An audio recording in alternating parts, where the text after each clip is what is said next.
Bonjour à toutes, bonjour à tous. Cette vidéo est là pour accompagner le corrigé sur la première série d'exercices, donc sur la première partie de la leçon consacrée aux pronoms. Donc je vais corriger avec vous les différents exercices et revenir sur les cas un petit peu difficiles, ça permettra en même temps de rappeler certains points de la leçon.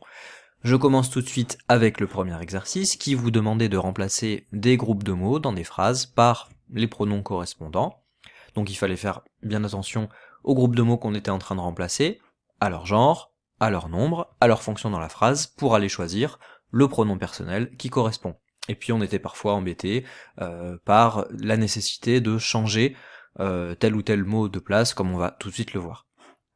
Alors avec la première phrase, le professeur expliqua la leçon à ses élèves. Donc je vais remplacer le professeur par le pronom personnel sujet qui correspond, c'est il bien sûr, hein. Il expliqua la leçon à ses élèves. Et puis je vais remplacer ensuite la leçon, que je n'ai pas encore remplacée. Alors, évidemment, c'est un groupe nominal féminin singulier, donc le pronom qui correspond c'est la, mais évidemment je peux pas écrire ça, je peux pas écrire il expliqua la à ses élèves, ça marche pas. Je vous ai expliqué dans la leçon que bien souvent, quand on transforme le complément d'objet en pronom, la plupart du temps il change de place, et il va venir se placer devant le verbe, et puis évidemment, comme on a déjà la voyelle E ici, c'est pas il l'expliqua, c'est il l'expliqua à ses élèves, et on a terminé. Deuxième phrase, le professeur a expliqué la leçon à ses élèves. Ici, la phrase ressemble beaucoup, on a un changement au niveau du temps du verbe, mais ça change pas du tout notre affaire, ça va pas du tout nous gêner pour remplacer les pronoms. Donc le professeur, c'est exactement la même chose, je remplace par il, aucun souci. En revanche, ici, c'est plus la leçon qu'il s'agit de remplacer, mais c'est à ses élèves. Donc ici, ça n'est plus le COD qu'il faut remplacer, la leçon, mais c'est le COI, à ses élèves. Et je vois que si jamais j'ai un doute, si jamais je sais pas naturellement que le pronom COI pour un pluriel masculin, ses élèves, c'est leur, je peux très bien aller chercher dans ma leçon, dans mon tableau, je regarde dans la colonne des COI, pour la troisième personne du pluriel, je tombe sur leur. Aucun souci, si je veux vérifier, dans le tableau tout est indiqué. Donc ici, même principe, je peux pas dire il a expliqué la leçon leur, ça marche pas, je suis obligé, hein, c'est un complément d'objet, donc je suis obligé de le passer devant le verbe. Il leur a expliqué la leçon. Enfin, on combine les différentes phrases précédentes, et ça va nous donner il, le professeur, la leçon, leur, à ses élèves, le COI, aura expliqué.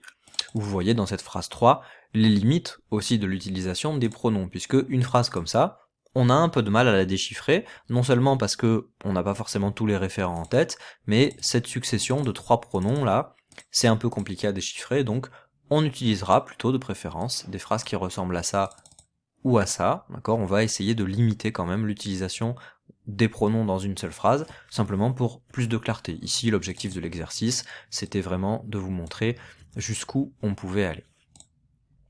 Phrase numéro 4. Ta sœur et toi ne prendrez pas le train avec Aline et moi. On fait bien attention. Ici, on a la deuxième personne, puisque le destinataire du message ici avec toi est inclus dedans, et puis on a la première personne, puisque moi est inclus. Mais ce ne sont pas la première personne du singulier et la deuxième personne du singulier, puisque moi est accompagné d'Aline et toi est accompagné de ta sœur. Donc ici on va aller chercher les pronoms première et deuxième personne, mais du pluriel. Et là vous voyez que ça pose aucune difficulté, puisque c'est toujours les mêmes, c'est nous et c'est vous. Si jamais on a un doute, on se sert évidemment, notamment quand c'est en fonction de sujet, de la terminaison du verbe, d'accord? Prendrez, on sait bien que avec EZ, c'est toujours vous. Donc vous ne prendrez pas le train avec nous, avec Aline et moi. Phrase 5. Ne donne pas de pain au canard. Ici, c'est le COI, pluriel, singulier, on l'a déjà utilisé, c'est leur. Ne leur donne pas de pain. Sixième phrase, un peu plus difficile. Sommes-nous inquiets? On avait vu dans la leçon qu'on pouvait tout à fait remplacer des adjectifs par des pronoms. C'était l'exemple Tom est très content et Pierre l'est aussi. On est vraiment dans ce cas de figure de remplacement d'un adjectif. Donc ici, sommes-nous inquiets? le sommes-nous. La difficulté ici, c'était de bien mettre le au début de la phrase. On peut pas le mettre autrement, on peut pas dire sommes-le-nous, sommes-nous-le, ça ne marche pas, on est obligé de dire le sommes-nous. L'exercice suivant, vous demandez de faire l'inverse, c'est-à-dire vous avez des phrases dans lesquelles vous avez des pronoms personnels et il faut les transformer en groupes de mots, donc soit des groupes nominaux, soit des groupes prépositionnels, ça dépend des cas. C'est un exercice qui me semble un peu plus facile que le précédent, simplement il faut vraiment veiller à faire attention à la personne, au genre, au nombre du pronom qu'il s'agit de remplacer pour éviter de se tromper. Elle le libère, elle sujet, donc on va chercher un sujet féminin pluriel, les fillettes, ça marche très bien. On a besoin du coup d'un complément d'objet masculin singulier, l'oiseau, voilà, ça c'est bon, c'est masculin singulier, les fillettes libèrent l'oiseau. Phrase 2.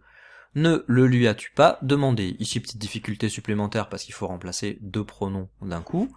Donc on va chercher à nouveau un COD masculin, quelque chose qui a été demandé. Alors ici j'ai choisi le menu. Et puis on va chercher ici un COI, donc le destinataire de la demande, qui cette fois, si vous regardez dans la leçon, peut être aussi bien féminin que masculin, puisque vous voyez que le pronom COI, il ne connaît pas de variation en genre, c'est lui, à la fois pour une femme, ou pour un homme, ou pour un nom masculin et un nom féminin, ce qui fait que ici j'ai choisi un masculin, au serveur, n'as-tu pas demandé le menu au serveur, mais je peux tout à fait mettre aussi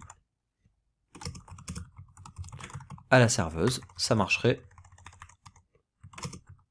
tout à fait. Phrase numéro 3, méfie-t'en. Alors attention avec ce pronom en, là je vous renvoie à nouveau à la leçon, les cas particuliers, c'est la fin de la première partie de la leçon. Le pronom en s'utilise pour remplacer certains compléments introduits par la préposition de. Je doute de son honnêteté, j'en doute. On est exactement dans ce cas de figure, donc ici on va remplacer ce en par un groupe prépositionnel qui commence par la préposition de, donc je peux choisir ce que je veux, voilà, méfie-toi, méfie-t'en, méfie-toi de la police, méfie-toi, voilà, n'importe quoi pouvait marcher ici tant qu'on avait un groupe prépositionnel qui commençait par la préposition de, c'était ça qui était important avec le pronom en. Phrase 4. L'aventurier à bout de force, presque inconscient, le leur confia avant de s'évanouir. Ici la phrase est un peu longue mais ça n'augmente pas du tout la difficulté de ce qu'il faut faire. Donc ici, on va chercher à nouveau un COD masculin. Qu'est-ce qui pourrait être confié? Par exemple, son secret, voilà, ça marche, c'est masculin singulier. Et puis leur, on va chercher un COI pluriel à ses amis, ça fonctionne, c'est bon, c'est masculin pluriel, avant de s'évanouir. Et j'ai fait le travail, j'ai remplacé. Je le pense, ici, on est dans le cas de figure que je vous présentais dans la leçon, où un pronom personnel pouvait tout à fait remplacer presque une phrase en entier ou une proposition, d'accord? Tom est très content, je sais que Tom est très content. Ici, je pense que cet exercice est difficile, je le pense. Il y avait bien sûr d'autres propositions qui fonctionnaient pour toutes ces phrases-là. Tant que vous avez bien respecté la personne, le genre, le nombre, normalement, vous avez juste à cet exercice. Concernant l'exercice numéro 3, je ne m'attarde pas sur tous les cas, je vais simplement aller un peu plus vite et m'attarder sur les cas un petit peu difficiles. Alors, je commence d'abord par jeter un œil au pronom i, ici. Quatrième ligne, il, les i, les ça. À nouveau, le pronom i, ça fait partie des cas un peu particuliers avec en, je vous renvoie à nouveau à la leçon, ça fait partie des pronoms personnels un peu particuliers qui ne trouvent pas leur place dans le tableau. Donc le pronom i, je vous ai dit, il s'utilise pour remplacer un complément introduit par une préposition, et puis ça peut être un complément circonstanciel, comme c'est le cas ici, je vous remontre dans l'exercice, puisque là, le i, il remplace le complément circonstanciel dans l'or. Plongeant ses bras nus dans l'or jusqu'au coude, il laissa, c'est-à-dire il laissa ses bras nus dans l'or longtemps. Donc ici, le pronom i.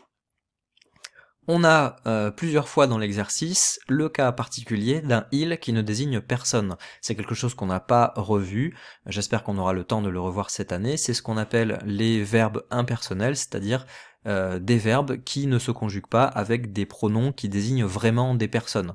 Donc on avait le cas notamment ici, le verbe falloir, d'accord, il faut le il dans le verbe il faut, il fallut, peu importe à quel temps il est conjugué, ça désigne pas une personne en particulier, c'est simplement un pronom dont on a besoin pour conjuguer le verbe. C'est comme le verbe il pleut, par exemple, le verbe pleuvoir, c'est le cas avec beaucoup de verbes de météo.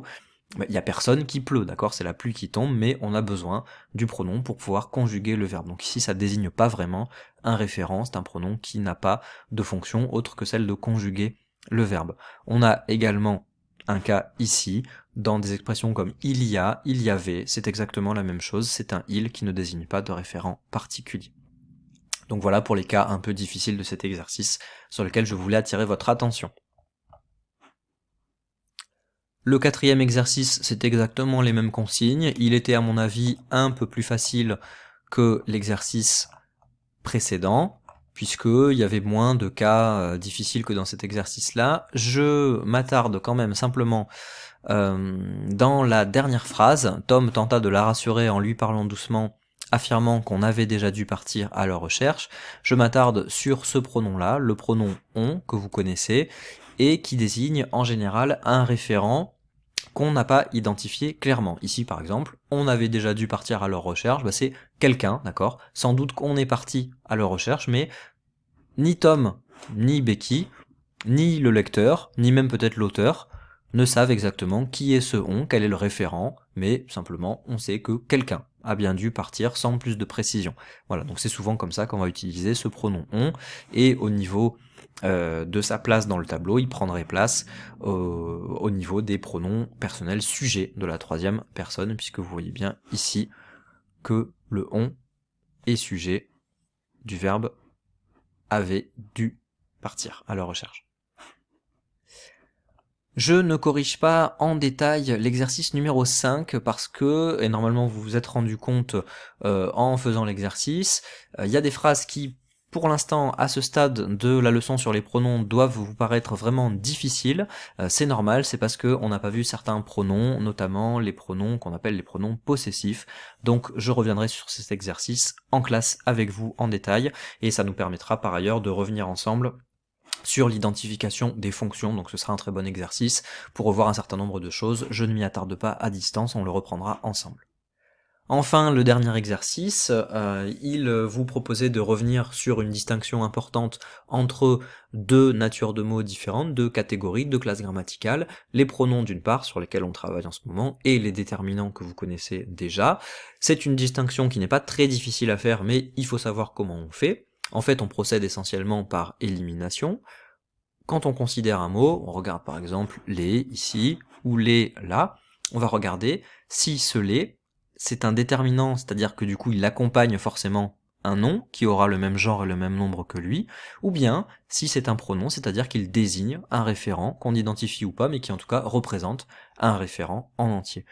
Donc là, j'ai pas besoin normalement de revenir en détail sur chaque phrase, il faut faire le raisonnement à chaque fois. Alors on peut prendre par exemple la phrase, allez, numéro 3, leur as-tu demandé où sont leurs gravures?